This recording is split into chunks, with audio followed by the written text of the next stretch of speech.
तर कालच्या सेशनमध्ये आपण काय पाहिलं होतं की एक फॉरगिवनेस मेडिटेशन बघितलं होतं.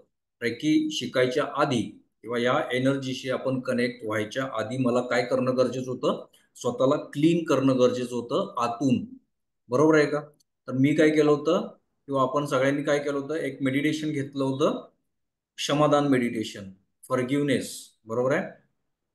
त्याच्यातून आपली काय झालेली होती, जी काही निगेटिव्ह एनर्जी असेल, जी रोजच्या रोज केल्याने आपल्याला काय होणार आहे, त्याच्यातून फायदे मिळणार आहेत. जी काही रोज जी काही निगेटिव्ह एनर्जीज किंवा ब्लॉकेजेस आपल्या बॉडीमध्ये आहेत, ते बाहेर पडायला याच्यातून मदत होते आणि एक प्युअर सोल किंवा प्युअर बॉडी एनर्जीने आपल्या भरून निघते. त्यासाठी आपल्याला एक क्षमादान मेडिटेशन केलं होतं. त्याचे फायदे देखील सांगितलेत. खूप सारे फायदे आहेत त्याचे. करत राहायचंय. नेक्स्ट काय आहे की हे 5 प्रिन्सिपल्स जे आपण केलेच पाहिजेत. प्रत्येक रेकी साधकानं हे 5 प्रिन्सिपल्स फॉलो करणं अतिशय गरजेचं आहे. Just for today. फक्त आजचा एक दिवस. असंच आपल्याला रोजच्या रोज फक्त एक आजचा दिवस असंच करायचंय. का तर लॉंग टर्म विजन ठेवल्यानंतर काय होतं, फार दूरपर्यंत आपण पोहोचत नाही. बरोबर आहे? सगळेच लोक असे नसतात सेल्फ टार्गेटेड, सेल्फ स्टार्टेड. काही लोक अगदी ठरवतात की 6 महिन्यामध्ये मी हे मिळवणार आहे, 6 महिन्यामध्ये ते मिळवणार आहे, अचीव करणार आहे, मी बंगलो घेणार आहे, मी कार घेणार आहे. पण अगदी 2 ते 3 दिवस प्रॅक्टिकली व्हिज्युअलायझेशन करतात, एफर्मेशन देतात, जे काही विजन बोर्ड करतात. पण त्याच्यानंतर काय होतं, 8 ते 10 दिवसानंतर पुन्हा आपल्या कामामध्ये बिझी होऊन जातात. वेळ नाही रे, वेळ नाही रे. बरोबर आहे? त्यामुळं मला काय करायचंय, हे फक्त रोजचा एकच दिवस मला करायचंय. काय करायचंय? Just for today I will not be angry. मी कुठल्याही प्रकारचं रागाराग करणार नाही, चिडणार नाही, राग येऊ देणार नाही स्वतःला. ठीक आहे? राग आला म्हणजे काय होतं, एनर्जी इम्बॅलन्स होतात. जर पॉझिटिव्ह असेल तर निगेटिव्ह एनर्जीज आपण अट्रॅक्ट करतो आणि मग पुढं नुकसान देखील तशाच पद्धतीने होतात. आपण काय बोलतो काही कळत नाही, काय बोलून जातो पटकन आणि पुढं मग नाती पण महत्वाची असतात. अशा वेळेला ते तुटून जातात. पुन्हा मग अवघड होतं. हळू आवाज हळू. अशा वेळेला काय होतं, तर रागावर कंट्रोल ठेवता यावा, आपल्या एनर्जीज बॅलन्स राहाव्यात, एनर्जीज प्युअर राहाव्यात, यासाठी आपण काय करणार आहेत, I will not be angry just for today. आजचा एक दिवस मी चिडणार नाही आहे, राग करणार नाही आहे, विनाकारण रागाला जाणार नाही आहे, विनाकारणच काय कुठल्याही गोष्टीतून राग येऊ येणार नाही आहे. त्यानंतर just for today I will not worry. विनाकारण कुठल्याही गोष्टीची मी काळजी करणार नाही. पुन्हा काळजी केल्यानंतर काय होतं, एनर्जीज इम्बॅलन्स होतात, स्ट्रेस लेवल वाढतो. बरोबर आहे? त्यामुळं आपलीच एनर्जी वीक व्हायला लागते, विकनेस जाणवायला लागतो, डोकं दुखायला लागतं.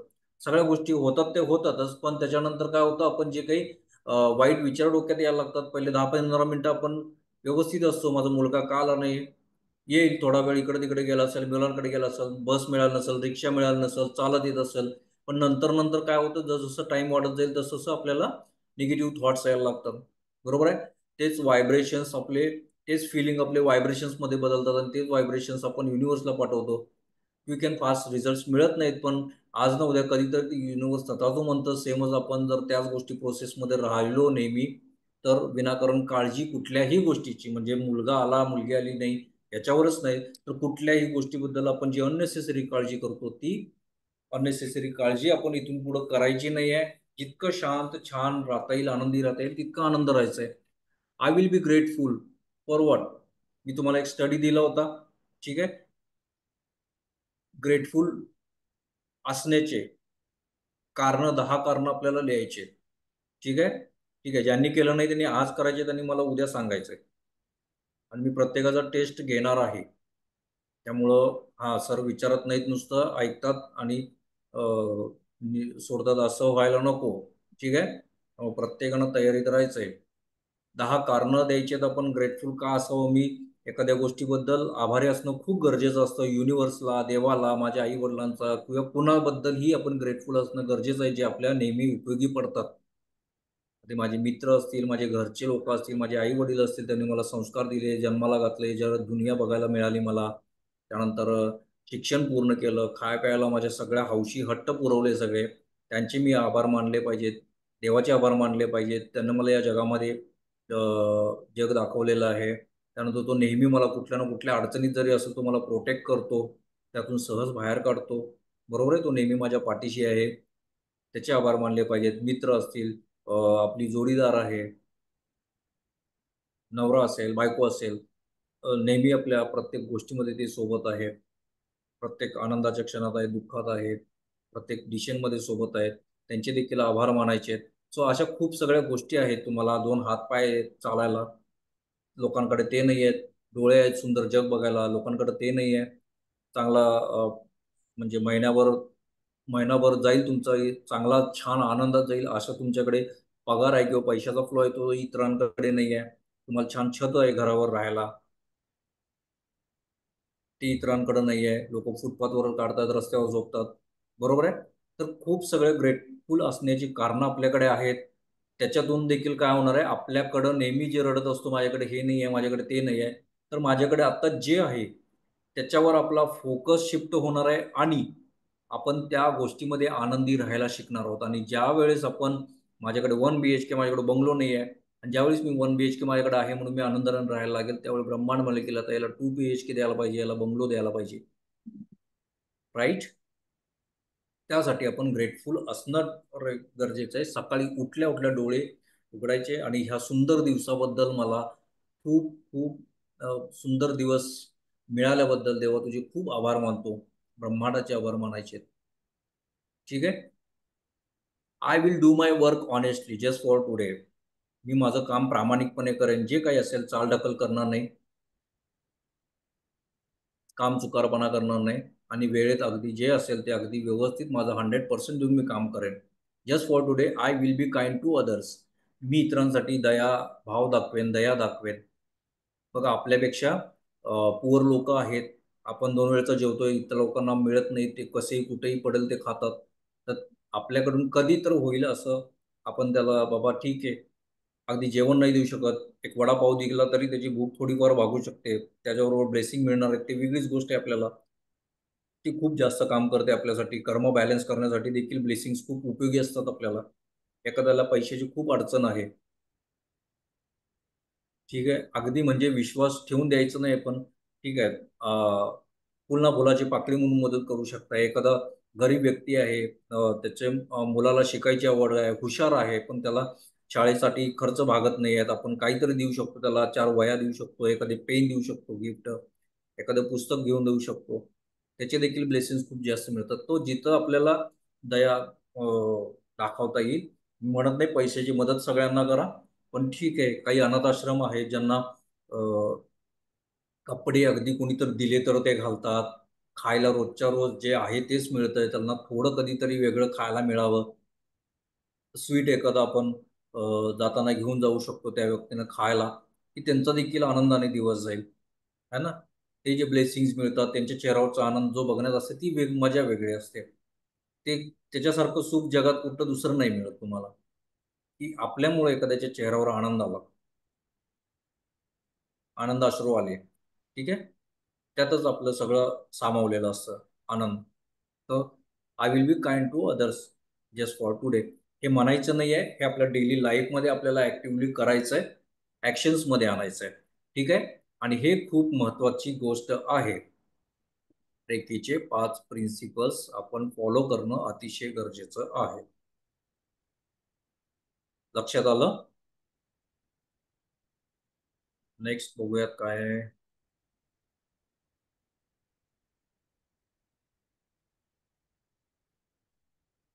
अ, हे आहे डॉक्टर ह्युलेन.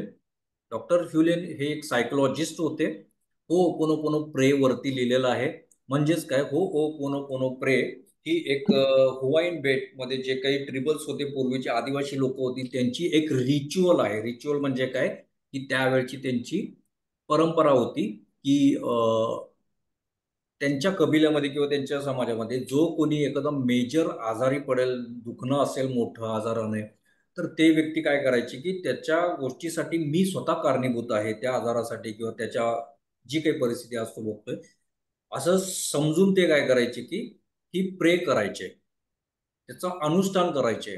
काही दिवस त्या गोष्टींना जायचे आणि त्याच्यानंतर लक्षात आलं, की ती व्यक्ती बरी झालेली आहे, व्यवस्थित झालेली आहे. त्या रोगातून मुक्त झालेली आहे. त्या अडचणीतून बाहेर पडलेले आहे. तर ही प्रॅक्टिस डॉक्टर ह्युलेन त्यावेळी करत होते आणि अशा वेळेलाच त्यांच्याकडे एक ह्युवाईन बेटावर एक हॉस्पिटल होतं जे ज्याच्यामध्ये खूप क्रूर असे क्रिमिनल्स होते ज्यांनी खूप गंभीर गुन्हे केलेले आहेत आणि ते खूप सायकिक आहेत म्हणजे मेंटली फार सटकलेले म्हणू शकतो आपण. तर ते काय करायचे की लोकांना तिथं जे उपचारासाठी जायचे वॉर्ड बॉय असतील सिस्टर्स असतील डॉक्टर्स असतील त्यांच्यावर ते अचानक हल्ला करायचे त्यांना जखमी करायचे. त्यामुळं शक्यतो तिथं कोणी जायला तयार नसायचं. ही केस त्यांच्या कमिटीकडून डॉक्टर हॉस्पिटलच्या कमिटीकडून डॉक्टर ह्युलेन यांच्यापर्यंत पोहोचली. त्यांनी रिक्वेस्ट केली ह्युलेन यांना की तुम्ही ह्या गोष्टीमध्ये काय करू शकता का? कारण सायकोलॉजिकली पार्ट आहे. हे सायकोलॉजिस्ट आहेत एक बेस्ट PhD होल्डर सायकोलॉजिस्ट होते. तर त्यांच्यापर्यंत ही केस गेल्यानंतर त्यांनी जी ते ऑलरेडी जी प्रॅक्टिस करत होते हो पोनो प्रेयची तर त्यांनी विचार केला की ही पद्धत जी आहे ही प्रे जी आहे आपण ही ह्या लोकांवर ट्राय करून बघूयात.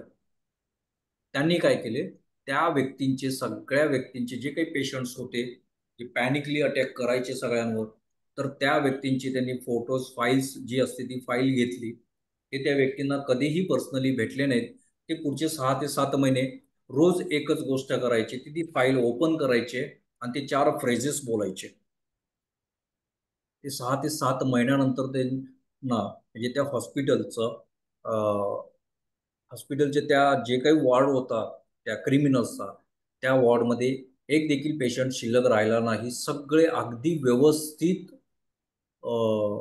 बरे होऊन आपापल्या घरी निघून गेले. इतकी पॉवर ह्या हो ओ पोनो पोनो प्रे मध्ये आहे. तर ते 4 फ्रेजेस काय होते तर I am sorry, please forgive me, thank you, I love you. I am sorry for what? कशासाठी आय एम सॉरी? तर जी काही गोष्ट आज माझ्या आयुष्यामध्ये घडत आहे तर त्या गोष्टीसाठी मी जबाबदार आहे असं समजून ती जबाबदारी स्वीकारायची आहे आणि त्यासाठी मला क्षमा कर. सॉरी, त्यासाठी मी तुझी माफी मागतो. I am sorry, please forgive me. म्हणजे मला क्षमा कर. कशासाठी कर? की जी चूक माझ्याकडून घडलेली आहे, जे आता मी सध्या ॲक्सेप्ट केलेले आहे, तर त्याबद्दल तू मला क्षमा केलेलं आहेस. क्षमा कर. Thank you. तू मला ऑलरेडी क्षमा केलंस. या चुक्याबद्दल तू मला क्षमा केलंस. त्याबद्दल मी तुझे आभार मानतो आणि लव्ह यू. माझं तुझ्यावर प्रेम आहे. हे तुम्ही 4 फ्रेजेस रोजच्या रोज डेली रुटीनमध्ये आणायचे आहेत. त्याचं अनुष्ठान तुम्ही कसंही करू शकता. अनुष्ठान देखील करू शकता की रोज 108 जसे मंत्र म्हणतो आपण 108 वेळा माळ जपतो, तसं देखील तुम्ही करू शकता. ठीक आहे. ज्यावेळेस तुम्हाला वाटतंय की माझ्याकडे 10 मिनिटं आहेत, 15 मिनिटं रिकामा आहे, माझ्याकडे वेळ आहे थोडा, तर तिथं देखील तुम्ही ही प्रे डोळे बंद करून म्हणू शकता. तुमचं स्वतःचं जिथं काम चालू आहे ते काम करत करत म्हणू शकता मनातल्या मनात. ठीक आहे. खूप साऱ्या प्रकारे तुम्ही ही प्रार्थना तुमच्या लाईफमध्ये अंमलात आणू शकता आणि तुम्हाला लक्षात येईल तुमचे जे कुठे कुठे कार्मिक ब्लॉकेजेस असतील ज्या गोष्टी आपल्याला माहिती नाही आहेत. का मी ही आत्ताची सध्याची परिस्थिती माझ्यावर का ओढवली? मी आजपर्यंत कुणाचं वाईट केलेलं नाहीये. सगळ्यांसाठी मी चांगला वागतोय. पण माझ्या आयुष्यामध्ये ही गोष्ट का? बऱ्याच वेळा बघा कळत नाही आपण ठिकठिकाणी फिरलेलो आहे. पत्रिका दाखवली, त्याच्यानंतर होम हवन केले, शांती केल्या, पितृदोष आहे का बघितलं, सगळं बघितलं, अंगठ्या घातल्या, माळा घातल्या, सगळं केलं, जप केलं, पण माझ्या आयुष्यात का फरक पडत नाही? अशा वेळेला कार्मिक ब्लॉकेजेस असू शकतात. कर्म आपले आपल्याला अफेक्ट करू शकतात अशा वेळेला. तर अशा ठिकाणी तुम्हाला ही प्रे अतिशय उपयोगी पडणार आहे. 100% रिझल्ट देणार आहे तुमचे कार्मिक बॅलन्सेस करायला. कार्मिक डेप्ट जे काही असतात, माहिती नसतं आपल्याला मागच्या जन्मी आपण कुणाला फसवलंय का? मागच्या जन्मी आपण कुणाला त्रास दिलाय का? मागच्या जन्मी आपण कुणाला मारलंय का? मागच्या जन्मी आपण कुणाला अजून काही गोष्टी असतील त्या गोष्टी केलेल्या आहेत का? मग तो आपल्याला ह्या जन्मात येऊन त्रास द्यायला लागलाय किंवा तेच गोष्ट आपण ती ज्या व्यक्तीने त्या भोगलेले ते आपण भोगत असतो किंवा रादर इतर खूप साऱ्या गोष्टीची कारणं असू शकतात. ठीक आहे. तर ते तुम्हाला कार्मिक बॅलन्स करायला ही प्रार्थना अतिशय उपयोगी पडणार आहे. अतिशय पॉवरफुल टेक्निक, पॉवरफुल टूल, शस्त्र म्हणू शकतो आपण या होओपोनोपोनो प्रेयरला. प्रॅक्टिकली केल्याशिवाय तुम्हाला लक्षात येणार नाही कधी की नेमकं का घडते. लक्षात येते. नेक्स्ट आहे अफर्मेशन. अफर्मेशन म्हणजे काय, तर आपण एखाद्या गोष्टीसाठी, एखादी गोष्ट मिळवण्यासाठी पॉझिटिव्ह सूचना आपण स्वतःच्या मनाला देतो किंवा ब्रह्मांडाला देत असतो. स्वतःच्या मनालाच देत असतो, ब्रह्मांडापर्यंत ते आपोआप पोहोचतं, सबकॉन्शियस माइंड पोहोचवायचं काम करत असतं. तर हे अफर्मेशन्स आपण आपल्या हेल्थसाठी वापरू शकतो, आपल्या फायनान्शियल इश्यूजसाठी वापरू शकतो, जॉब जिथं हवा आहे, मला एखादा ड्रीम कंपनीमध्ये हवा आहे तिथं मी वापरू शकतो, माझी कार घ्यायची आहे मला ड्रीम कार तिथं वापरू शकतो, माझं ड्रीम होम आहे तिथं मी वापरू शकतो, त्याच्यानंतर मुलांच्यासाठी वापरू शकतो, मुलांचं करिअरसाठी वापरू शकतो. ठीक आहे. खूप सगळ्या गोष्टीमध्ये ॲफर्मेशन्स ह्या असतात. स्वतःच्या हेल्थ सुधारण्यासाठी वापरतो, एखादा काही मेजर आजार आहे तर त्यातून बाहेर पडण्यासाठी देखील ॲफर्मेशन्स वापरायच्या असतात. तर हे ॲफर्मेशन्स असतात, हे एका वाक्यात अगदी सुटसुटीत आणि कमी शब्दात असाव्यात आणि ते प्रेझेंट टेन्समध्ये म्हणजे चालू वर्तमान काळामध्ये झाल्यासारख्या ऑलरेडी अशा भावात त्या म्हणायच्या असतात. जसं की मी खूप आनंदी आहे. असं नाही की मी 2 महिन्यानंतर आनंदी होणार आहे. 2 महिन्यानंतर मला 1,00,000 रुपये महिना मिळणार आहे. 2 महिन्यानंतर मला माझा ड्रीम बंगलो मिळणार आहे. 2 महिन्यानंतर मला माझी ड्रीम कार मिळणार आहे. हे अफर्मेशन्स नव्हेत. अफर्मेशन्स काय सांगतात की मी माझा ड्रीम बंगलो मिळवलेला आहे. मी खूप आनंदी आहे. मी खूप कृतज्ञ आहे. धन्यवाद, धन्यवाद, धन्यवाद. मी महिना 1,00,000 रुपये कमवायला लागलेलो आहे. धन्यवाद, धन्यवाद, धन्यवाद. पण त्या प्रत्येक गोष्टीला एक डेट फिक्स असणं गरजेचं असतं. जसं की मला 1,00,000 रुपये, आज मी 50,000 रुपये महिना कमवतोय. मला 1,00,000 रुपये कमवायचे आहेत. पण ते कधीपर्यंत कमवायचे आहेत? माहिती आहे का? नाही माहिती. फक्त मला 1,00,000 रुपये पाहिजेत. युनिव्हर्स म्हणेल तुम्हाला कधी पाहिजेत, त्यावेळी बघूया आपण. तोपर्यंत तू म्हणत राहा 1,00,000 रुपये मिळणार आहेत, 1,00,000 रुपये मिळणार आहेत. तर त्यासाठी माझी डेडलाईन किंवा डेट फिक्स असणं गरजेचं आहे. सपोज मी पुढच्या 6 महिन्याची एखादी डेट मी फिक्स करतो आणि मी काय म्हणतो की अमुक अमुक ऑक्टोबर 6 ऑक्टोबर 2025 या तारखेपासून मी महिना 1,00,000 रुपये मिळवत आहे. टेन्स आहे फ्युचर टेन्स. ॲक्च्युली 6 ऑक्टोबर म्हणजे मी पुढचे 6 महिन्याचं टाईम बोललेलो आहे, पण बोलतोय वर्तमान काळात. तर हे जो काही ग्रामर लोच आहे हा आपला फक्त सब कॉन्शियस माइंडला माहिती आहे. बरोबर आहे का? प्रत्येकाच्या डोक्यात हाच विचार आला असेल आता हे काय आहे, तर तुमचं कॉन्शियस माइंड ऍक्टिव्ह झालं लगेच. कॉन्शियस माइंड काय करत असतं की रियालिटीमध्ये राहा. 1,00,000 रुपये महिना आपण आजपर्यंत कमवलेला नाही, त्यामुळे तू त्या गोष्टीत पडू नकोस. हे सबकॉन्शियस माइंड सांगत असतं. सॉरी, कॉन्शियस माइंड सांगत असतं. आत्ता जसं तुमच्या डोक्यात आलं असेल काही लोकांच्या विचारात की तुम्ही 6 ऑक्टोबर म्हणजे 6 महिन्यात पुढचं म्हणताय आणि मला मिळत आहे पण म्हणताय चालू वर्तमान काळात. तर हा जो काही ग्रामॅटिकली जे काही प्रॉब्लेम आहे हा आपल्या कॉन्शियस माइंडला माहिती आहे, सबकॉन्शियस माइंडला माहिती नाही. आपलं देणं घेणं कॉन्शियस माइंडशी नाही आहे, सबकॉन्शियस माइंडशी आहे. ॲफर्मेशन्स मला सबकॉन्शियस माइंडपर्यंत पोहोचवायचं आहे. सबकॉन्शियस माइंड काय म्हणते, 6 ऑक्टोबरला याला 1,00,000 रुपये मिळाले लागले, ठीक आहे चला याला 1,00,000 रुपये द्यायला चालू करू. ते एखादी अपॉर्च्युनिटी द्यायला लागतं तुम्हाला. एखादं काम तुमच्या समोर असं येईल की हळूहळू हळू तुम्ही 6 महिन्यात पुढच्या 1,00,000पर्यंत पोहोचाल. किंवा एखादा सपोर्टिव्ह बिझनेस तुम्हाला अपॉर्च्युनिटी येईल की ज्याच्यातून तुम्हाला आत्ता 50,00,000 50,000 स्टेबल आहात तुम्ही, तर त्यातून 50,000 रुपये उत्पन्न वाढायला लागेल. खूप सगळ्या गोष्टी तुम्हाला तुमच्या समोर यायला चालू होतील. ते कुठल्या स्वरूपात येतील माहिती नाही. माझं काम काय आहे की 6 ऑक्टोबर 2025ला मला 1,00,000 रुपये महिना मिळायला लागलेले आहेत. धन्यवाद, धन्यवाद, धन्यवाद. त्याबद्दल मी आनंदी आहे, कृतज्ञ आहे. बस अशी अफर्मेशन्स असतात. जसं की ही पूर्ण पॉझिटिव्ह होती. मी काल सांगितलं की मी आजारी कधीच पडत नाही.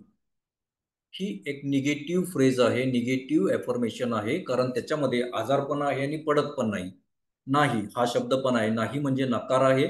आजारी म्हणजे हा थोडीशी भावना आपली फिलिंग कसं होतं, थोडंसं सॅड होतंय. मग ती माझी फिलिंग सॅड झाली तर त्याचे व्हायब्रेशन्स जे काही तयार होतील ते युनिव्हर्सला जाणार आहे आणि त्याला लक्षात येणार आहे की हा सॅड आहे. कशामुळे आहे? आजार. आजारामुळे आहे तर ह्याला आजार देऊया आपण. ठीक आहे. पण मी आनंदी आहे. कशा कारणासाठी माहिती आहे का? नाही आहे. युनिव्हर्स काय म्हणणार? याचे आनंदी आहे आणि याचे व्हायब्रेशन स्ट्रॉंग आहेत, त्याला अजून व्हायब्रेशन देऊया, अजून जास्त आनंद. लक्षात येते? युनिव्हर्स अशा पद्धतीने आपल्यासोबत वर्क करत असतं. तर त्याचे काही जनरल ॲफर्मेशन्स मी तुम्हाला सांगितले. हा डॉक्टर मसारू इमोटोंचा राईस एक्सपेरिमेंट होता, ज्याच्यामध्ये एक राईस, लव, नथिंग आणि हेट या तीन प्रकारच्या जारमध्ये सेमच राईस टाकला होता. प्रत्येकाला लोकांना त्यांना सांगितलं होतं की लवमध्ये तुम्ही चांगल्या गोष्टी बोला, हेटमध्ये तुम्ही वाईट गोष्टी बोला, जितकं वाईट बोलता येईल त्याला वाईट बोला, आणि नथिंगमध्ये तुम्ही इग्नोर करून जा. तर ह्या तिन्ही याच्यामधला जो लववाला राईस होता तो अगदी व्यवस्थित होता, नथिंगवाला थोडा खराब झाला आणि हेटवाला काळा निळा झाला, बुरशी पडलेले आहे. तर शब्दाचे वापर योग्य प्रकारे करणं हे का गरजेचं असतं हे या एक्सपेरिमेंटवर करतं. जसं आपण ॲफर्मेशन देत असतो, मला काय बाबा कोणी बोलवलं, ये माझ्याकडे 4 दिवस राहायला, आता सुट्टी आली, मे महिना लागला. मी काय म्हणतो, नाही रे बाबा मला कामातनं वेळच मिळत नाही. युनिव्हर्स याला लगेच ॲक्सेप्ट करते, अरे याला वेळ मिळत नाही, चला वेळ मिळत नाही, अजून बिझी करू याला. तो कधीच बाहेर नाही पडला पाहिजे त्याच्यातून. नाही रे बाबा माझे पाय दुखतात, मला कुठं फिरता येत नाही, मी आजारी आहे. चला म्हणजे याला फिरायचं नाही आहे, याला आजारी पाडायचं, चला अजून आजार देऊया. तर युनिव्हर्स अशा गोष्टी करत असतं. आपले व्हायब्रेशन्स काय आहेत हेच फक्त ते मॅच करत असतं. त्याला शब्दाशी देणं घेणं नाही आहे. त्यामुळे शब्द हे अतिशय महत्त्वाचे असतात, ज्याच्यातून आपले इमोशन्स काय तयार होतात आणि व्हायब्रेशन्स काय तयार होतात हे आपण प्रॅक्टिकली बघितलं पाहिजे. आणि मग तसे अफर्मेशन्स आपण तयार करायचे पुढे. चलो, मी दाखवेन तुम्हाला अफर्मेशन्स. काही जनरल अफर्मेशन्स आहेत. मी आनंदी आहे, मी सुंदर आहे, मी सामर्थ्यवान आहे, मी सकारात्मक आहे. यात कुठंही नाही किंवा कुठेही नकारात्मक शब्द नाही आहे बघा एखादा. ठीक आहे. मी नम्र आहे, मी हुशार आहे, मी दयाळू आहे, मी यशस्वी आहे. एक जनरल अफर्मेशन आहे, डेली तुम्ही वापरू शकता. पैशासाठी देखील आहे, माझ्या खात्यात दररोज सहज पैसे येतात. मला कुठलं स्ट्रगल करून पैसे हवेत का? कुणाला आवडतात एकदम रात्रंदिवस मी पैसा, रक्ताचं पाणी गेलं, घाम गाळला आणि मला 20,000 रुपये मिळाले. आनंद आहे का त्याच्यामध्ये? नाही. पण सहज जर मिळायला लागले, म्हणजे मी घरात बसलोय, मी बेडवर आपलं रील्स बघत बसलोय आणि माझ्याकडे पैसा यायला लागलाय, असं होणार नाहीये. जे काम कराल तुम्ही स्मार्टली करायला लागाल, कमी कष्टामध्ये खूप जास्त पैसे मिळायला लागतील. अशा काही अपॉर्च्युनिटीज, अशा खूप सगळ्या गोष्टी आहेत की लोक बघा, काही लोक अगदी निवांत 11 वाजता पण आपल्या कामाला जातात. महिना लाख 2 लाख रुपये आरामात कमवतात.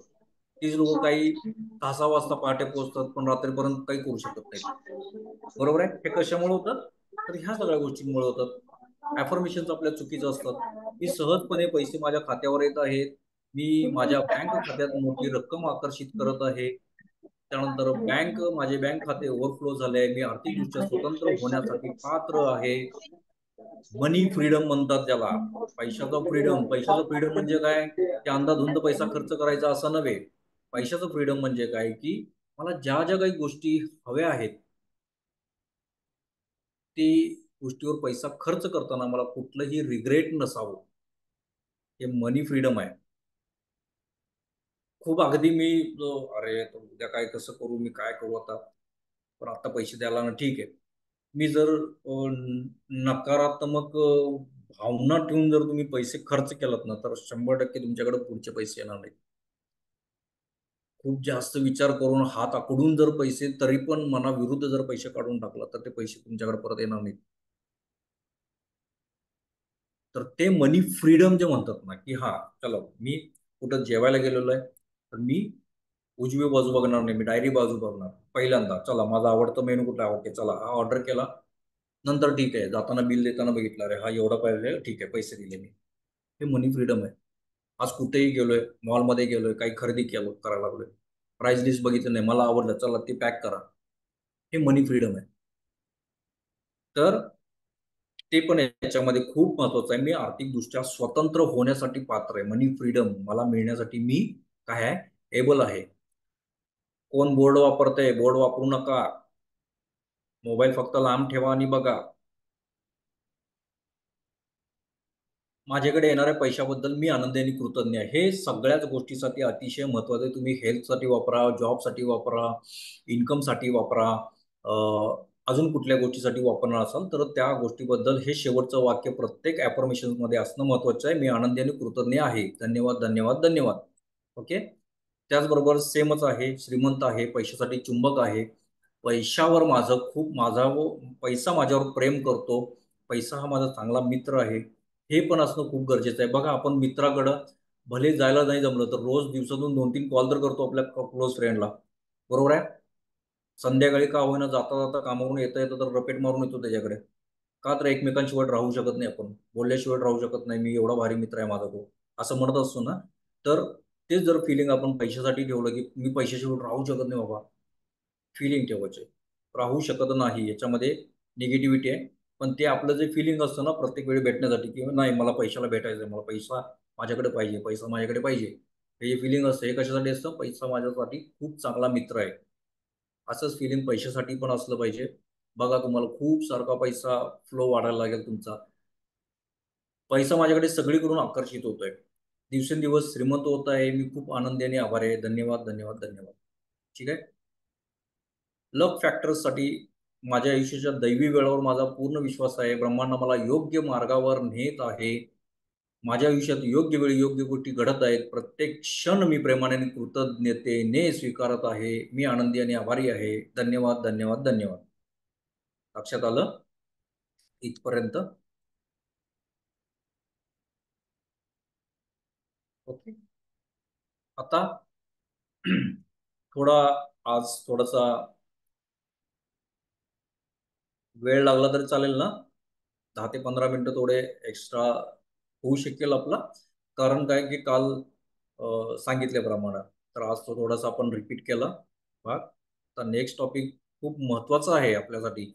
इतका महत्त्वाचा आहे की आपण म्हणू शकतो की आपल्या आयुष्यात आपण जे काही अट्रॅक्ट केलेलं आहे, ते व्हॉटएव्हर जे पॉझिटिव्ह आहे ते पॉझिटिव्ह, निगेटिव्ह आहे ते निगेटिव्ह. जे पण काही आपण अट्रॅक्ट केलेलं आहे ते सगळं फक्त ह्या गोष्टींवर डिपेंड आहे. आपलं हेल्थ असू दे, पैसा असू दे, सगळ्या गोष्टी असू देत. तर ते आहेत आपलं 7 चक्रास. खूप माझा आवडता विषय आहे. कारण ह्या गोष्टीवर काम करायला लागल्यापासून माझ्या आयुष्यात काय म्हणतो आपण 180 डिग्री चेंजेस झालेले आहेत. प्रचंड म्हणजे प्रचंड ट्रिमेंडस ग्रोथ झालेला आहे लाईफमध्ये. खूप लोक स्ट्रगल करत असतात बघा म्हणजे 10 वर्ष आधी बघितले तो स्ट्रगल करतोय आणि 10 वर्षानंतर देखील बघितलं तो जसाच्या तसाच आहे. ह्याचं काय कारण असू शकेल? सगळं मूळ कारण इथंच दडून बसलेलं आहे. आणि जो एखादा माणूस आहे, जो त्यावेळेला मी बघितलं एक 10 वर्षापूर्वी जो महिना लाख रुपये कमवत होता त्यावेळेला आणि आता करोडपतीमध्ये आहे, करोडपती आहे. सगळं कारण याच चक्रामध्ये आहे. ओके. तर हे आहेत ह्युमन बॉडीमधले 7 चक्रास. खूप महत्वाचा भाग आहे आयुष्यात आपल्याला. हे बॅलन्स इम्बॅलन्स असतील तर सगळ्या आयुष्याची उलथापालथ होते. आणि जर बॅलन्स असतील तर लाईफ म्हणजे रॉकेट सारखी बूम होते. इतकं पॉवरफुल हे 7 चक्र आहेत. हे आपण शरीरामध्ये जर स्कॅन करायला गेलो तर तुम्हाला कुठेही ह्याचा पत्ता लागणार नाही किंवा याचं ठिकाण सापडणार नाही. हे एनर्जी सेंटर्स आहेत किंवा एनर्जी जंक्शन्स आहेत, जंक्शन्स म्हणू शकतो, की त्या पॉइंटवर शरीरातल्या त्या पॉइंटवर ते ॲक्टिव्हली काम करत असतात इनव्हिजिबली. एनर्जी सोर्स आहे. एनर्जी आपल्याला दिसत नाही. आज ही स्विच दाबल्यानंतर फॅन चालू होतो. बरोबर आहे. पण ती एनर्जी कशी फ्लो होते मला माहिती नाही. मी रिमोट दाबल्यानंतर टीव्ही ऑन होतो. पण एनर्जी जाताना तर कुठून दिसत नाही आपल्याला. तसंच हे 7 चक्रा इनव्हिजिबली आपल्या शरीरामध्ये एनर्जी क्रिएट करायचं काम करत असतात. ओके. तर ह्या 7 चक्राची माहिती आपल्याला आज घ्यायची आहे. तर एक मिनिट मी जरा टेबल.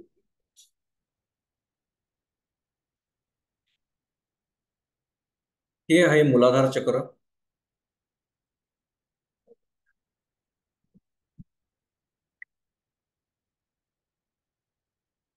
बॉडीमध्ये सगळ्यात खाली हे चक्र असतं मूलाधार चक्र. मूलाधार चक्रचा रंग म्हणजे प्रत्येक चक्राला इथं दिसेल तुम्हाला एक वेगवेगळा रंग आहे का? इथं मूलाधार चक्र आहे, लाल रंग आहे. त्याच्यानंतर दुसरा आहे ऑरेंज आहे. त्याच्यानंतर थोडंसं गोल्डन येलो आहे. ठीक आहे, ग्रीन आहे. नंतर हा कोणता आहे, स्काय ब्ल्यू म्हणू शकतो आपण याला. त्यानंतर पर्पल आहे, लव्हेंडर आहे. ओके. तर हे 7 चक्र 7 रंगामध्ये असतात आणि हे 7 रंगच आपल्याला काय करायचे आहेत आता इथून पुढं बघायला देखील शिकायचं आहे आणि त्याच्यावर अनालिसिस देखील आपल्याला करायचं आहे. जसं आपण रेकी लेवल 2 लेवल 3 मध्ये जातो हे चक्र बॅलन्स व्हायला चालू होतात. जसं काल मी तुम्हाला सांगितलं होतं की शक्तिपात जो करायचा आहे आपल्याला, तो इथून हा जो ग्रीन कलरचं जे चक्र दिसतंय तिथून ते इथपर्यंत हे जो वरचे 4 चक्र आहेत त्या 4 चक्रांवर आपण काय करतो, शक्तिपाताद्वारे अट्युनमेंट देतो, सॉरी शक्तिपात करतो, जेणेकरून हे जे 4 चक्र जे ब्लॉक झालेले असतात, एनर्जी जिथं फ्लो होत नसतो ती आपल्याला काय होते की इथली सगळी जी काही निगेटिव्ह ब्लॉकेजेस असतील ते सगळे निघून जातात आणि प्युअर एनर्जी आपल्या बॉडीमध्ये फ्लो व्हायला लागते. ह्या चक्रामध्ये येऊन ही जी काही ब्रह्मांडातली ऊर्जा आहे ज्याला आपण आवाहन करतो, ते आवाहन करून ह्या चक्रामध्ये ती एनर्जी जी आहे ते इथं येऊन थांबते आणि इथून दोन्ही खांद्यांमधून माझ्या ह्या दोन्ही तळ हातांमध्ये ही प्रवाहित व्हायला लागते. आणि त्यावेळेला ही एनर्जी माझ्या तळहातूंमध्ये प्रवाहित व्हायला लागते. त्यावेळेला मी ह्या एनर्जीच्या माध्यमातून सगळ्या गोष्टी हील करू शकतो. त्या गोष्टींना एनर्जी देऊन ती परत पूर्ववत करू शकतो.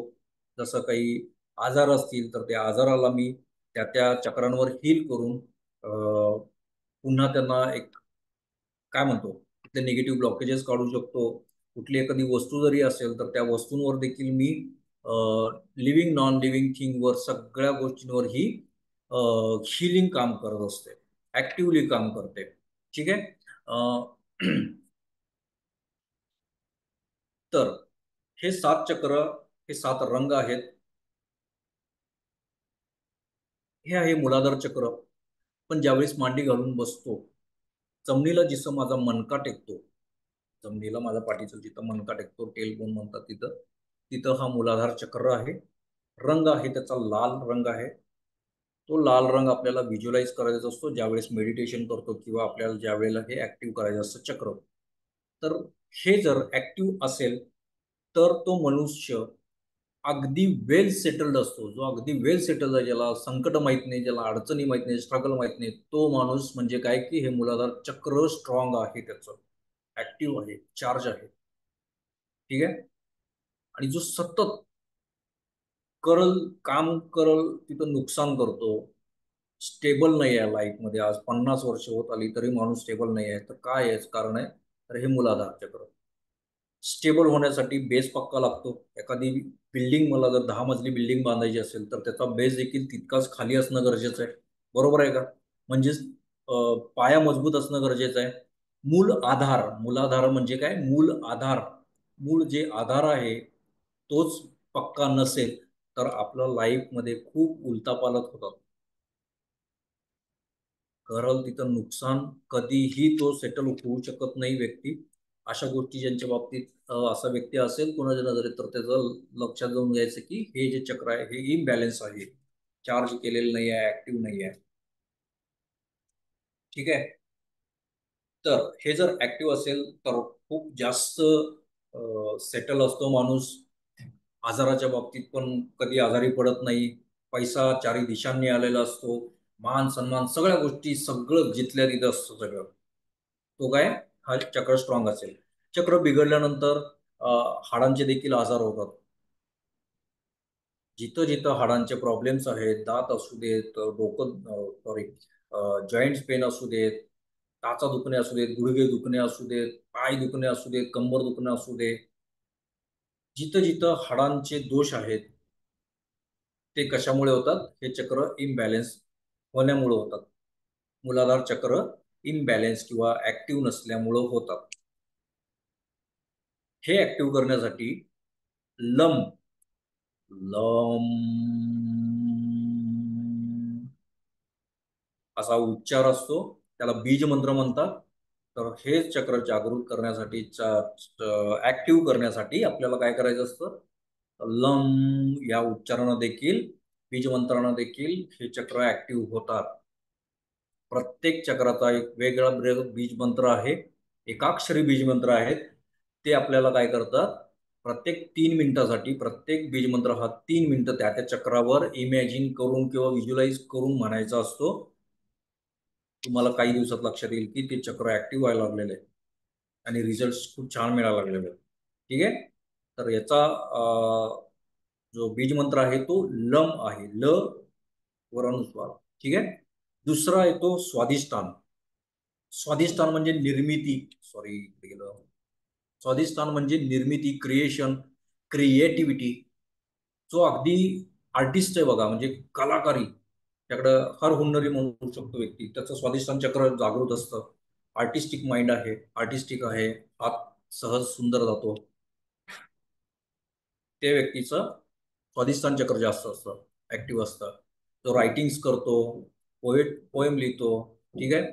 किंवा ज्याचे थॉटफुल असतात, कुठल्याही गोष्टीमध्ये तो असं सहज कला बघू शकतो. ड्रॉइंग करणारे, सिंगर्स म्हणा, म्युझिशियन्स म्हणा, हे सगळ्यांचं चक्र हे ऍक्टिव्ह असतं. त्याच्यानंतर सेक्शुअलिटीची रिलेटेड आहे.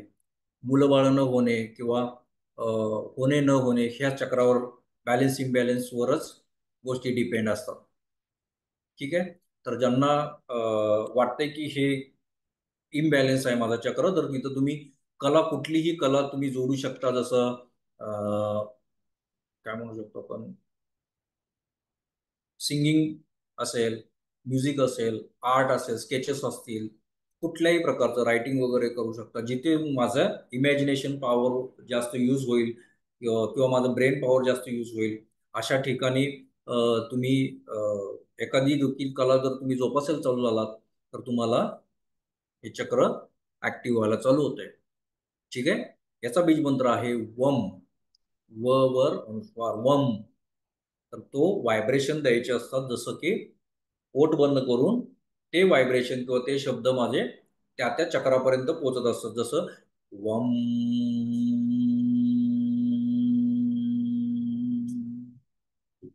जितकं जास्त सस्टेन कराल तितकं व्हायब्रेशन जास्त क्रिएट होतात, तितकी जास्त एनर्जी क्रिएट होते आणि तितकं जास्त ते चक्र ऍक्टिव्ह व्हायला चालू होतं. ठीक आहे. सो वम याचा बीज मंत्र आहे. ठीक आहे. तर मूलाधाराबद्दल एक गोष्ट राहिली सांगायची. मूलाधार चक्र ऍक्टिव्ह करण्यासाठी आपण बघा, आता बऱ्यापैकी लोकांची खाण्यापिण्याची पद्धत बदललेली आहे. आता ते सोफ्यावर बसून काही जेवतात, चेअरवर बसून जेवतात काही लोक. काही लोकांना डायनिंग टेबल शिवाय बसता येत नाही, म्हणजे जेवण म्हणजे थोडंसं जात नाही. तर अशा वेळेला हे चक्र बिघडण्याचे कारण होऊ शकतात. ठीक आहे. तर जितकं तुम्ही जमिनीशी रिलेटेड कनेक्टेड असाल, तितकं जास्त तुमचं हे चक्र ऍक्टिव्ह राहतं. मांडी घालून बसल्यावर नंतर हे चक्र ऍक्टिव्ह होतं. तर त्याच्यानंतर जमिनीशी जितकं जास्त कनेक्ट राहाल, जसं रस्त्यावर किंवा याच्यावर जमिनीवर अनवाणी चालणं, रस्त्यावर म्हणजे आपल्या घराच्या फ्लोअरवर नाही म्हणत मी, तिथं रस्ता आहे, रस्त्यावर अनवाणी चालणं किंवा बागेमध्ये हिरव्या गवतावर अनवाणी चालणं, यानं देखील हे चक्र ऍक्टिव्ह होतं. ठीक आहे. मातीमध्ये जास्तीत जास्त काम करणं, म्हणजे जसं माळी बागकाम वगैरे करतो का नाही आपण. ठीक आहे. तर त्यासाठी त्या गोष्टीमधून देखील हे चक्र ऍक्टिव्ह होतं. ठीक आहे. सांगायचं मुद्दा राहिला म्हणून रिपीट केलं.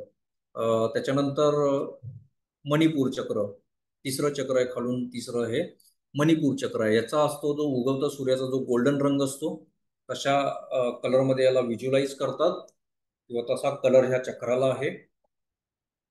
मान सन्मान, पद, प्रतिष्ठा त्या व्यक्तीकडे आहे, त्याचं हे चक्र जागृत आहे. सूर्याचं प्रतीक आहे. सूर्य कसा आहे, अभेद्य आहे. बरोबर आहे का. त्याची तुलनाच करता येत नाही, त्याच्यापर्यंत पोहोचताच येत नाही. बरोबर आहे. त्याचं एक पद आहे उंच, जिथपर्यंत जाऊ शकत नाही कोणी. तर असे उच्च पदावर जे लोक असतात त्यांचं हे चक्र अतिशय ऍक्टिव्ह असतं. मणिपूर चक्र म्हणतात याला. पैसा भरभरून असतो, मान सन्मान भरपूर असतो समाजामध्ये. बघा इतकं जो जाऊन उभा राहिला की 50 लोक गोळा होतात, समजून जायचं की हे चक्र त्याचं ऍक्टिव्ह आहे. सगळे आहेत ना जागे, का मी एकटाच बोलतोय? व्हिडिओ दिसत नाहीयेत कोणाचे ऑन? सगळ्यांनी ऑफ केलेत मे बी. व्हिडिओज ऑन करा, मला एकट्याला बोर व्हायला लागलंय.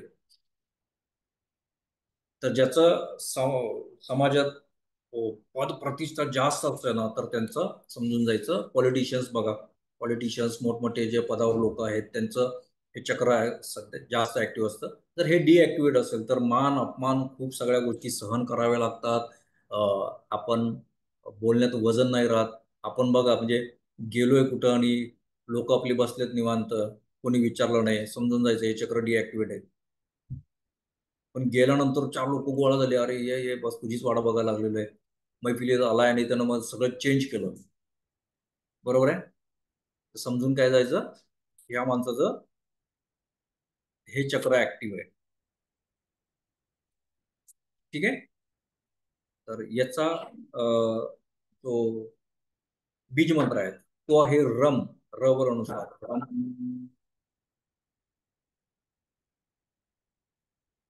रम. आज हे बीज मंत्र प्रत्येकाने ट्राय करायचे आहेत. लक्षात येईल तुम्हाला की मी जिथं जिथं ठिकाणं सांगितलेले आहेत त्याच ठिकाणी हे व्हायब्रेशन पोचायला लागले. जसं मूलाधार चक्राचं मी सांगितलं होतं टेल बोन, सॉरी, स्वाधिष्ठान चक्राचं सांगितलं होतं, माझ्या नाभी सांगितलं नाही अजून. नाभीपासून चार बोटं खाली, माझी नाभी जिथं आहे तिथून चार बोटं खाली हे स्वाधिष्ठान चक्र आहे.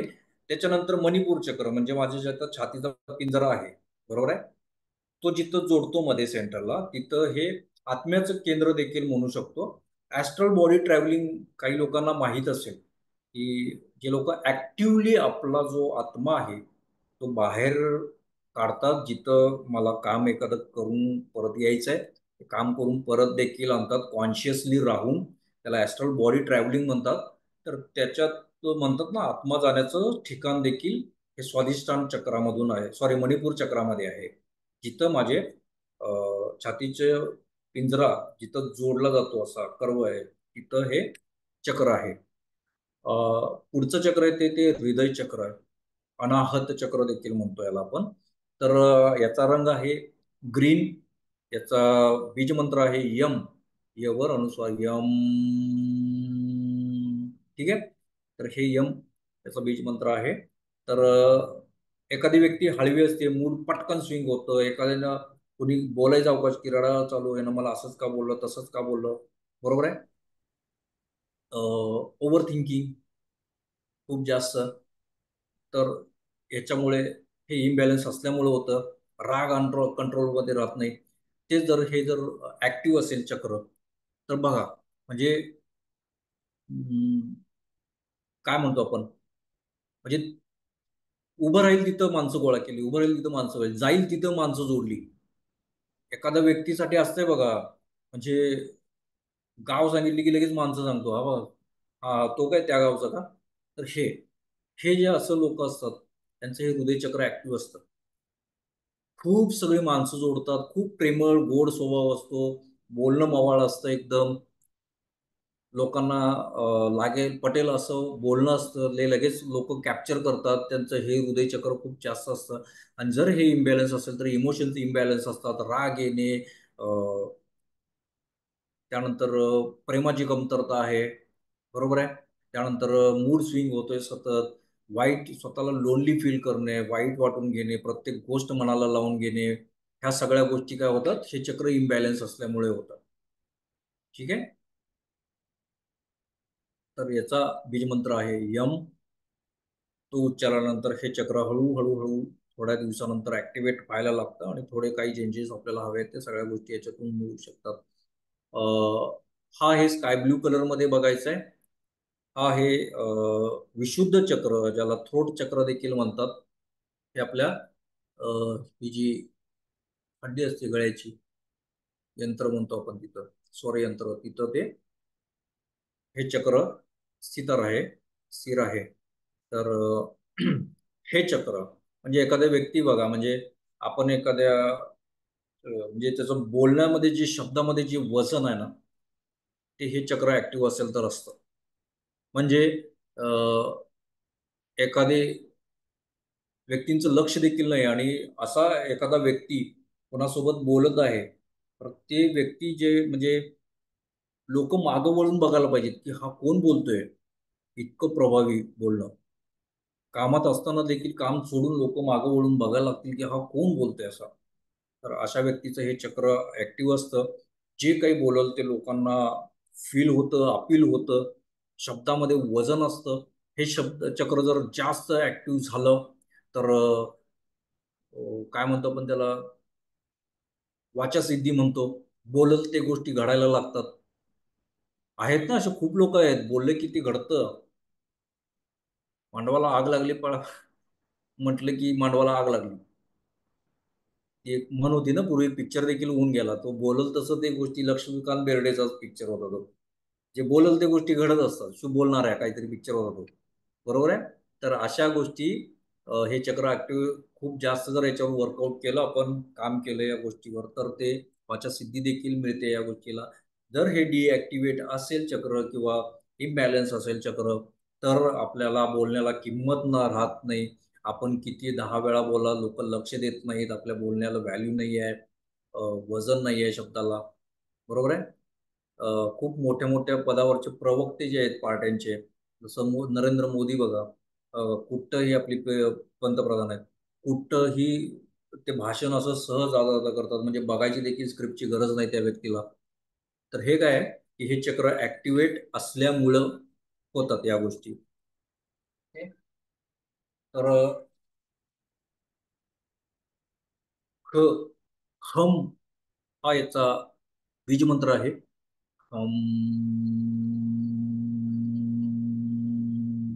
थोडी हनुवटी वर करायचे आणि उच्चार केला तर तुम्हाला लक्षात येईल की इथं व्हायब्रेशन्स मला ह्या चक्रावर यायला लागले. जे मी सांगितलं आता त्या ठिकाणी व्हायब्रेशन्स मला मिळायला लागलेले. हृदय चक्राचं ठिकाण काय होतं, तर जिथं हृदय आहे त्याच्याबरोबर सेंटरला हे चक्र आहे. ठीक आहे. त्याच्यानंतरचं येतो ते आज्ञाचक्र. आज्ञाचक्र म्हणजे काय, तर इथं जे दोन भुवयांच्या मध्ये जे भाग आहे. बघा तुम्ही आता थोडंसं असं बोट धरलं लहानपणी. अ, आम्ही तर करायचो असं की पेन्सिल धरली की तिथं असं भवरा तयार झाल्यासारखं वाटायचं, तर वेव्स तयार व्हायच्या. तर हे जे काही आहे ते थर्ड आय आहे इथं. त्याला आज्ञाचक्र आपण म्हणतो.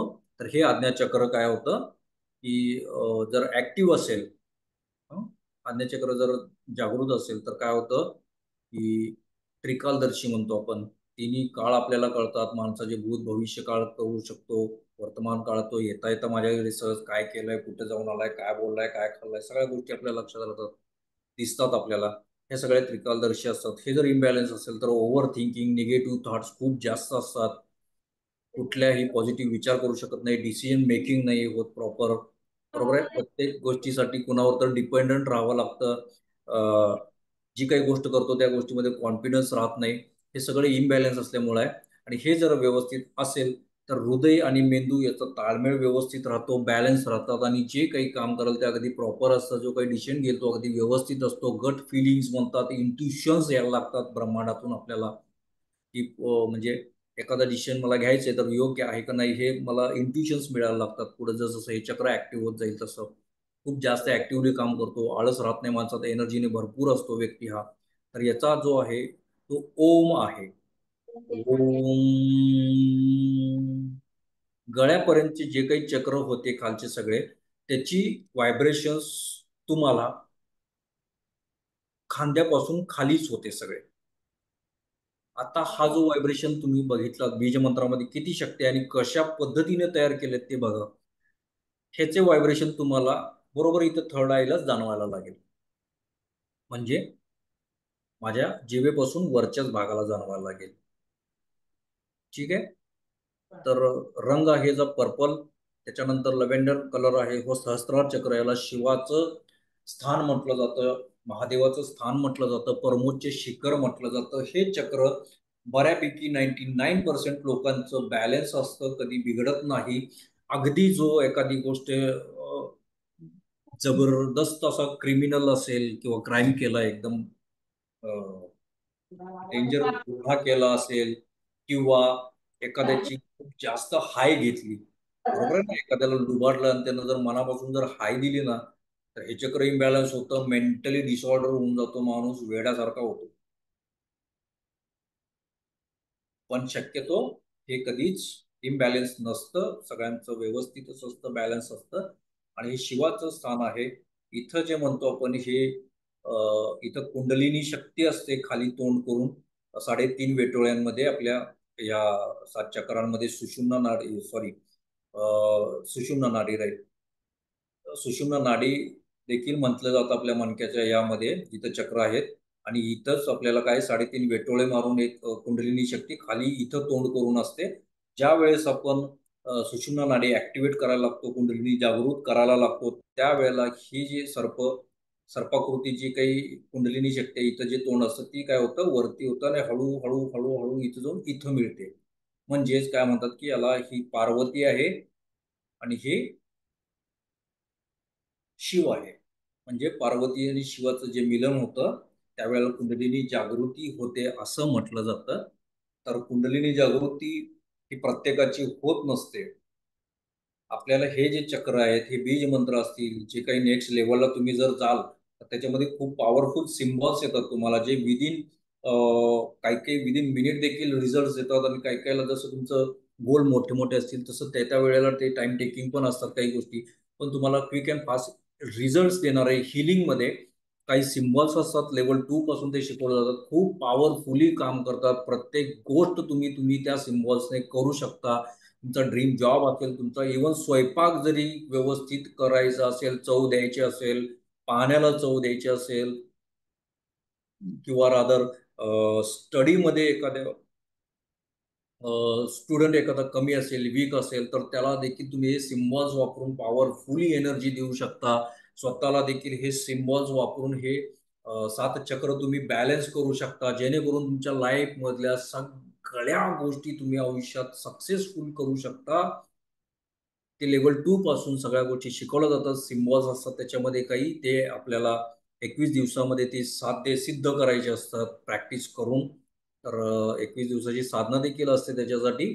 तर खूप दिव्य अशी ही शक्ती आहे, जी तुम्हाला लेव्हल 1 मध्ये मिळालेली आहे. जे कोणी आता इथं इंट्रोड्यूस झालेलं आहे ह्याच्यामध्ये, तर ही तुमची मर्जी नव्हती, एक युनिव्हर्स कॉल होता असं समजून जायचंय. आणि युनिव्हर्सनं तुम्हाला इथपर्यंत आणलेलं आहे. इथून पुढे जे जातील ते सगळे फिल्टर लावलेले लोक असतील. म्हणजे जर 200 लोक असतील तर त्यातली फक्त हार्डली 5 ते 6 लोक नेक्स्ट लेवलला जातात. आणि ग्रँड मास्टर लेवलला, जसं माझं ग्रँड मास्टर झालेलं आहे, मी टीचिंग करतो, मी हिलिंग देतो, मी लोकांना शक्तिपात देतो. तर ह्या सगळ्या गोष्टीपर्यंत पोहोचायला देखील खूप कमी, म्हणजे एक युनिव्हर्स कॉल असतो हा. युनिव्हर्सची मर्जी आहे तुम्हाला कोणाला पुढे न्यायचं आहे, कोणाला थांबवायचं आहे. ठीक आहे. सो आपण आपलं काम करत राहायचंय.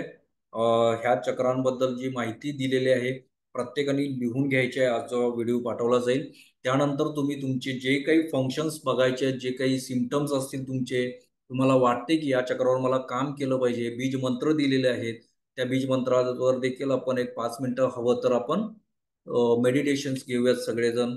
म्हणजे तुम्हाला अ, नेमकं उद्यापासून काय करायचं आहे हे देखील कळेल, तुमचे चक्र बॅलन्स होतील प्रॉपर. ठीक आहे.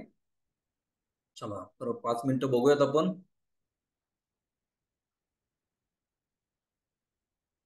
मेडिटेशन स्टेटमध्ये या. फक्त एक एक उच्चार करून बघूया आपण. 1 मिनिटामध्ये संपेल, जे तुम्हाला आयडिया यावी. चला, मांडी घालून बसायचंय. नेहमीप्रमाणे सांगितलं, ब्रिदिंग पुढं पोटामध्ये घ्यायचं आहे, नाभीमध्ये घ्यायचं आहे. पहिला बीज मंत्र आहे लम.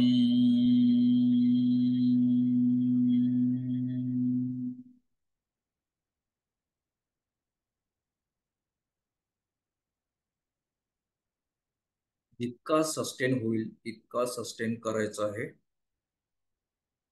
लम.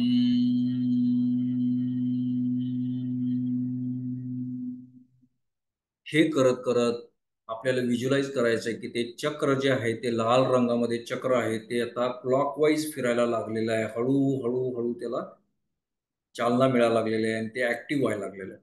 ठीक आहे.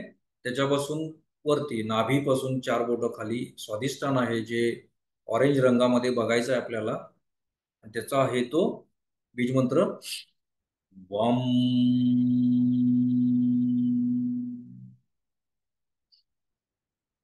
वम.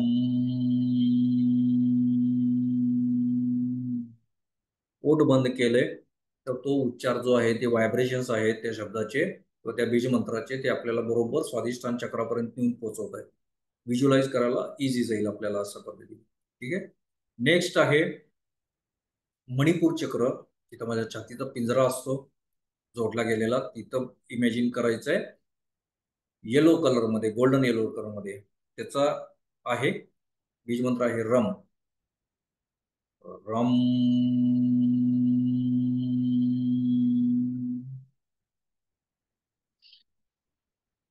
रम.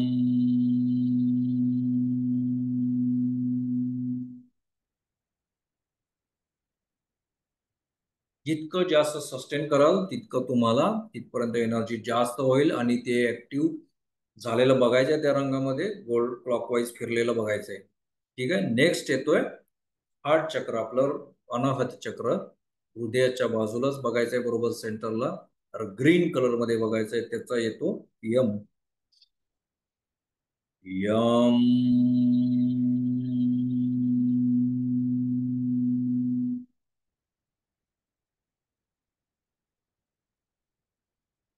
यम.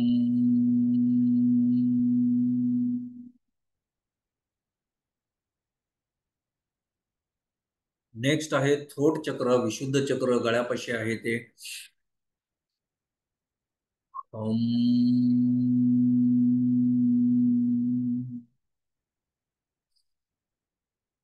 ओम.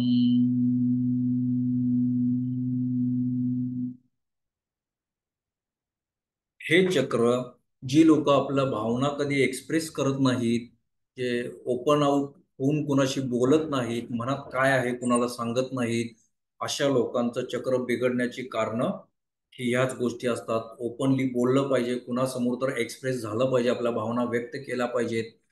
नसेल तर थायरॉइड सारखे देखील आजार याच्यामुळेच होतात. तर याच्यामधून आपल्याला थायरॉइड देखील इश्यू सॉर्ट आउट होऊ शकतो. माणसाला भावना व्यक्त करायला पाहिजे, जास्तीत जास्त केल्या पाहिजेत. त्यासाठी देखील हा चक्र मदत करत आपल्याला. ठीक आहे. नेक्स्ट आहे आज्ञा चक्र. ओम.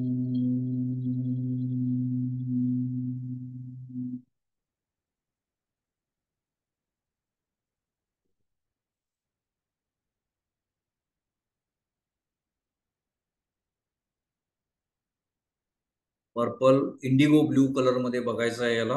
आणि बघायचंय की जसं मी मंत्र म्हणत आहे तसं हे क्लॉक वाईज फिरायला लागलेलं आहे.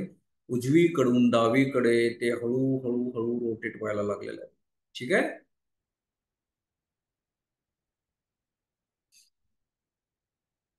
जिथं सहस्त्रार चक्र, जिथं माझा टाळूचा भाग आहे, तिथून माझी एनर्जी फ्लो होणार आहे. आत्म्याचं ते देखील परमोच्च शिखर आहे.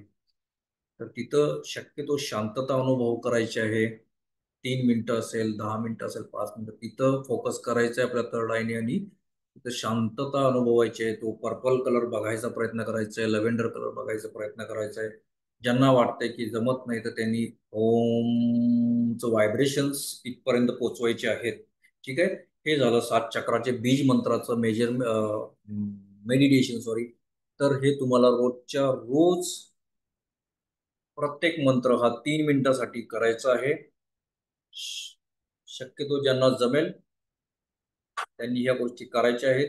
नेक्स्ट लेवलमध्ये जसं आपण जाऊ, लेवल 2 मध्ये, लेवल 3 मध्ये, हे तुम्हाला हिलिंग विथ सिम्बॉल कसे हील करायचे, जे या मंत्रापेक्षा देखील फास्ट ऍक्टिव्ह होतात आपले चक्र, फास्ट रिझल्ट द्यायला चालू होतात. तर हे कसं आपण आपल्या सिम्बॉल्सद्वारे कसं आपण चक्र हे ऍक्टिव्ह करू शकतो, हे लेवल 2 पासून सुरुवात होते. ठीक आहे. तात्पुरतं आपल्याला या गोष्टी खूप जास्त मदत करतील. याबद्दल काही कोणाला विचारायचं आहे?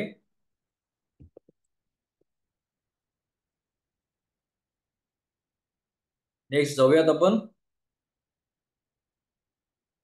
काही शंका नाही. आत्ताच सांगितलं की जर मनातल्या भावना व्यक्त करता नाही आल्या तर थायरॉइड सारखा इश्यू होतो, हे चक्र इम्बॅलन्स होतं. त्यामुळं ज्यांना काही विचारायचं ते विचारू शकतात.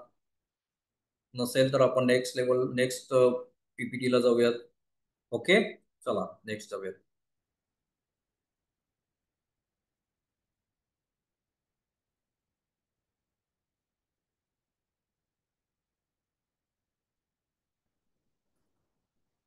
पुढचे 15 मिनिटं आपण थोडासा टाइम घेऊया.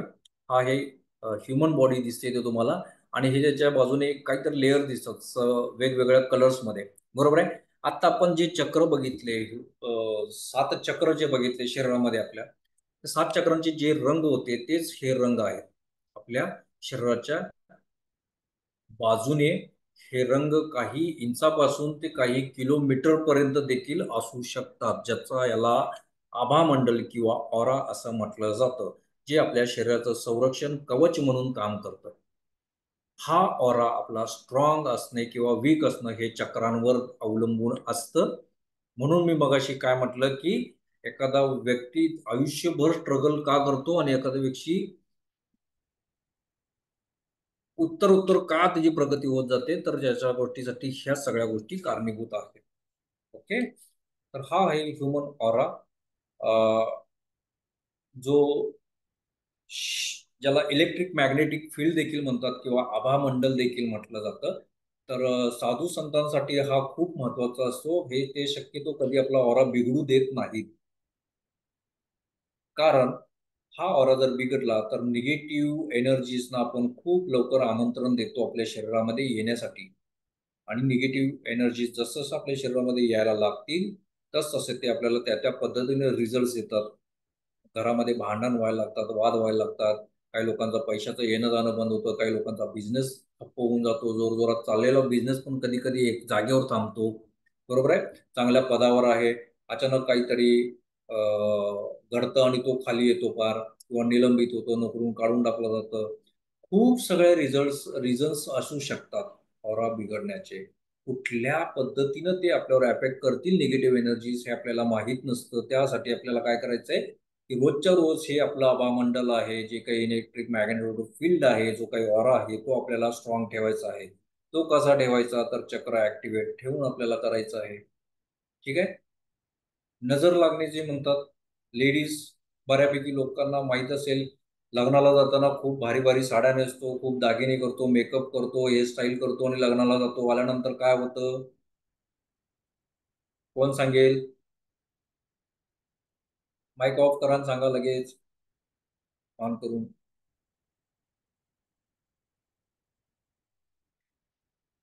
एकच मिनिट, मी इकडून माईक ऑफ करतो, मे बी इकडून असू शकतं.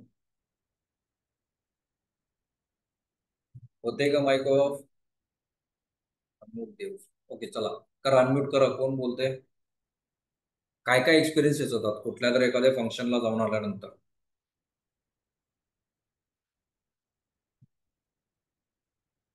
बोला, अनम्यूट करा मॅडम. होत नाहीये काय? एक मिनिट, करा. हा. बोला. माझा एक्सपिरियन्स कसा आहे, बाहेर गेल्याने डोकं दुखायला स्टार्ट होते बाहेरून व्हेरी आल्यावर. Good, perfect. काही लोकांचं डोकं दुखायला लागतं, काही लोकांना कणकण येते, मळमळल्यासारखं होतं. बरोबर आहे. पाय दुखायला लागतात, टाचा दुखायला लागतात. होते की नाही, अंग अचानक असं आखडल्यासारखं होतं, कोणीतरी हेवी असं अंगावर बसल्यासारखं होतं. खूप प्रकारचे होतात. हे का होतात? नजर इज रिअल. आता सध्या याच्यावर चालू आहे बघा ऍड, इंस्टावर भरपूर, नजर इज रिअल. तर नजर लागणे ही गोष्ट खरोखर अस्तित्वात आहे.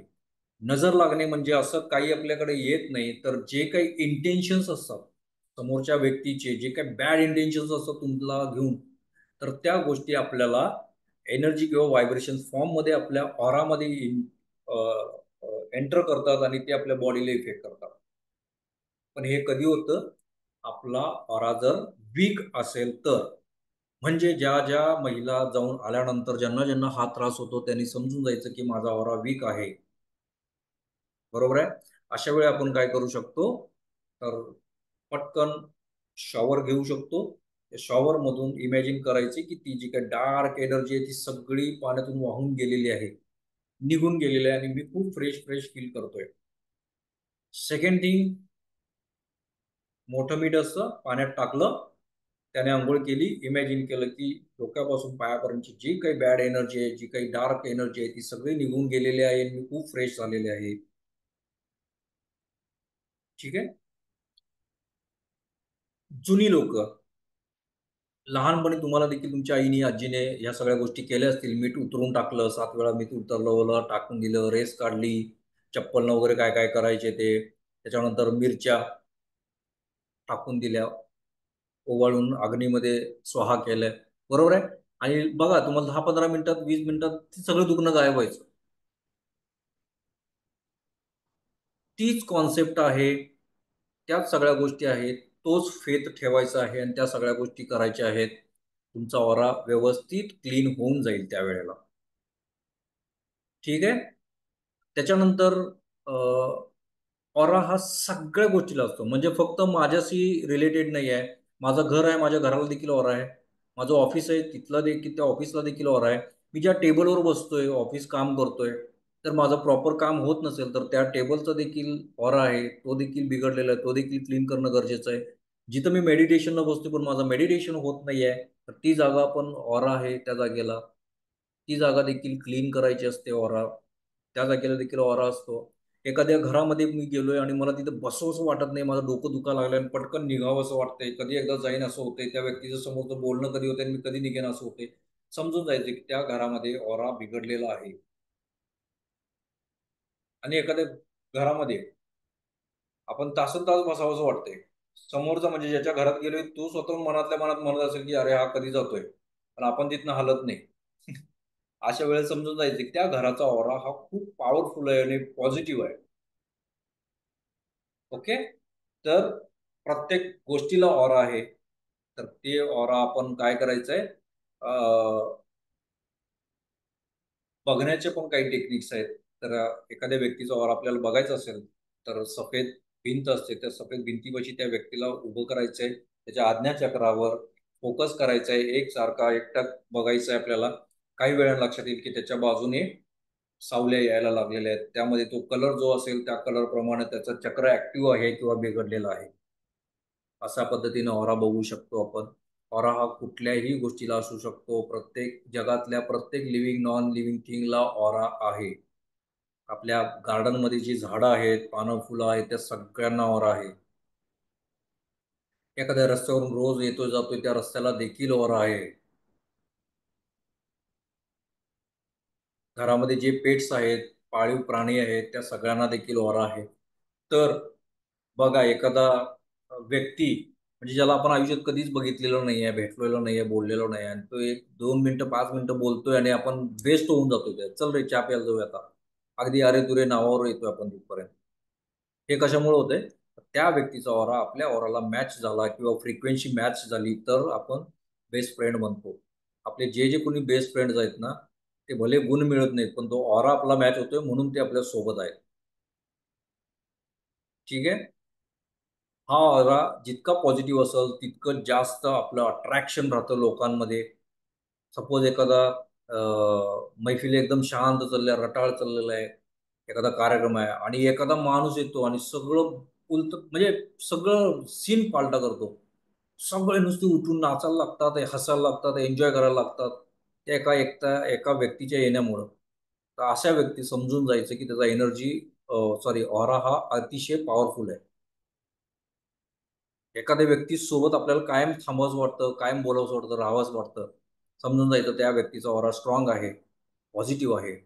आपला ऑरा जर पॉझिटिव्ह करायचा असेल, तर अशा लोकांच्या सोबत राहिल्याने देखील आपला ऑरा पॉझिटिव्ह होऊ शकतो. कारण एनर्जी आहे. ही एनर्जी काय आहे? एनर्जी ही ट्रान्सफॉर्म होते फक्त. ती डिस्ट्रॉय किंवा क्रिएट करता येत नाही. एनर्जीचा लॉ आहे. Energy cannot be create, cannot be destroy. It only can be transform. ती एका माध्यमातून दुसऱ्या माध्यमात फक्त ट्रान्सफॉर्म होत असते.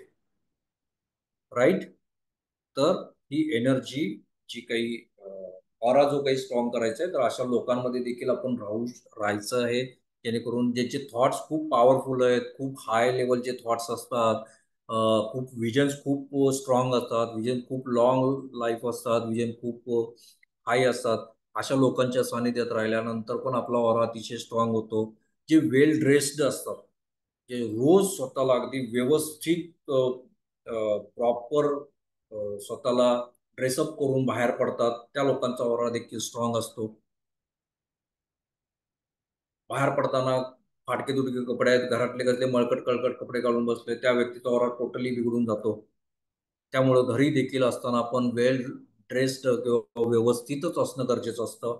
ज्या घरात सतत भांडणं होतात त्या घराचा ऑरा पूर्णपणे बिघडलेला असतो. त्या लोकांना आजार खूप जास्त होतात, पैशाची चणचण भासते किंवा खूप रिलेशनशिप इश्यूज होतात. त्या घराचा ऑरा बिघडलेला असतो. तिथं आरडाओरडा करणे, शिव्या शाप देणे एकमेकांना, सतत भांडण करणे, ह्या गोष्टीमुळे त्या जागेचा ऑरा बिघडलेला असतो. त्याच्यानंतर अस्ताव्यस्त सामान पडलेलं असते. बघा, सकाळी उठलोय, 10 वाजले तरी देखील अंथरूण जिथल्या तिथं पडलेलं असतंय. त्या घराचा ऑरा बिघडलेला असतोय. उठल्या उठल्या जो अंथरूण व्यवस्थित घड्या करून पहिला झाडू मारून मग सगळी कामं करतो, त्या घरातला ऑरा हा अगदी प्युअर पॉझिटिव्ह असतो. जिथं साफसफाई आहे तिथं अतिशय पॉझिटिव्ह ऑरा असतो त्या घराचा. जिथं अस्ताव्यस्त सामान पडलेलं आहे, धूळ पडलेली आहे, पायाला धूळ चिकटते, साफसफाई नाही आहे, अशा ठिकाणी ऑरा बिघडलेला असतो. घराचा ऑरा क्लीन करण्यासाठी आठवड्यातून 2 वेळा तुम्ही पाण्यामध्ये मीठ टाकून त्या पाण्याने देखील फरशी पुसू शकता. त्या घराचा ऑरा क्लीन होतो. त्याच्यानंतर अगरबत्ती चारी दिशांनी फिरवल्यानंतर घरातून त्या देखील घराचा ऑरा क्लीन होतो. इमॅजिन करायचं की त्या ज्या धुरामध्ये किंवा त्या अग्नीमध्ये घरातली जी काही निगेटिव्हिटी असेल, जी काही निगेटिव्ह एनर्जी असेल ती त्या अग्नीमध्ये जळायला लागलेली आहे आणि नष्ट झालेली आहे, ही इमॅजिन करत ती चारी बाजूनी फिरवायचे. ऊद असतो, ठीक आहे. ऊद ऊद पेटवल्यानंतर आपण घरामध्ये पूर्वी बघा सगळे हाताने झटकायचे, असे धूर सगळीकडे पसरायचे. हे एनर्जी प्युरिफाय करण्याच्याच गोष्टी आहेत. ऑरा स्ट्रॉंग करण्यासाठी हे टेक्निक्स वापरायचे पूर्वी लोक. त्याला बेस काही माहीत नव्हता, लॉजिक्स काही माहीत नव्हते, पण त्यावेळेला त्या गोष्टी केल्या जायच्या. ह्या सगळ्या ऑरा क्लीन करण्याच्या गोष्टी आहेत. त्याच्यानंतर घंटी, घरामध्ये घंटीचा नाद चारी कोपऱ्यांमध्ये केल्यावर देखील ऑरा क्लीन होतो. ह्या सगळ्या गोष्टी कशासाठी आहेत? पूर्वीपासून चालत आलेले आहेत. आपल्याला आत्ता सध्या माहीत असेल, काही लोकांना माहीत असेल, काही लोकांना आत्ता माहीत झालं असेल. मंदिरामध्ये जातो, घंटा कशासाठी असतो? तर पद्धत आहे की वाजवून लगेच लोक निघून जातात पुढं दर्शनाला.